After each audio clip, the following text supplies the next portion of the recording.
Voltaire, Candide ou l'optimisme. Chapitre 1er.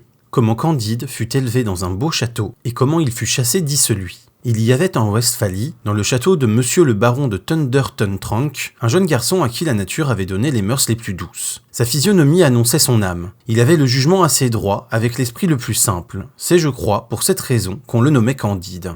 Les anciens domestiques de la maison soupçonnaient qu'il était fils de la sœur de Monsieur le baron et d'un bon et honnête gentilhomme du voisinage, que cette demoiselle ne voulut jamais épouser parce qu'il n'avait pu prouver que 71 quartiers et que le reste de son arbre généalogique avait été perdu par l'injure du temps. Monsieur le baron était un des plus puissants seigneurs de la Westphalie car son château avait une porte et des fenêtres. Sa grande salle même était ornée d'une tapisserie. Tous les chiens de ses basses-cours composaient une meute dans le besoin, ses palefreniers étaient ses piqueurs, le vicaire du village était son grand aumônier. Ils l'appelaient tous Monseigneur, et il riait quand il faisait des comptes. Madame la baronne, qui pesait environ 350 livres, s'attirait par là une très grande considération et faisait les honneurs de la maison avec une dignité qui la rendait encore plus respectable. Sa fille Cunégonde, âgée de 17 ans, était haute en couleur, fraîche, grasse, appétissante. Le fils du baron paraissait en tout digne de son père. Le percepteur Pangloss était l'oracle de la maison, et le petit Candide écoutait ses leçons avec toute la bonne foi de son âge et de son caractère. Pangloss enseignait la métaphysico-théologo-cosmolonigologie.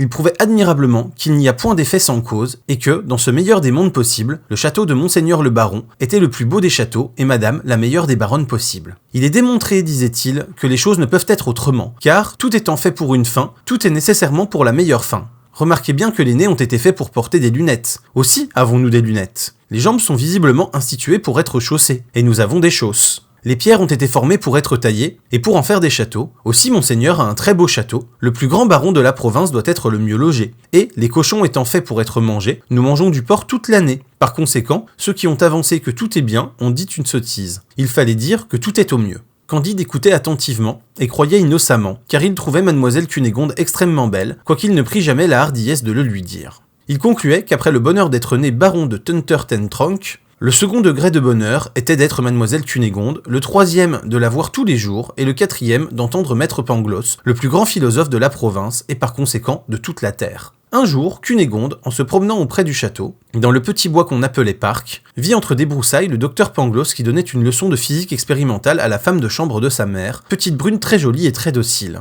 Comme mademoiselle Cunégonde avait beaucoup de disposition pour les sciences, elle observa, sans souffler, les expériences réitérées dont elle fut témoin. Elle vit clairement la raison suffisante du docteur, les effets et les causes, et s'en retourna toute agitée, toute pensive, toute remplie du désir d'être savante, songeant qu'elle pourrait bien être la raison suffisante du jeune Candide, qui pouvait aussi être la sienne.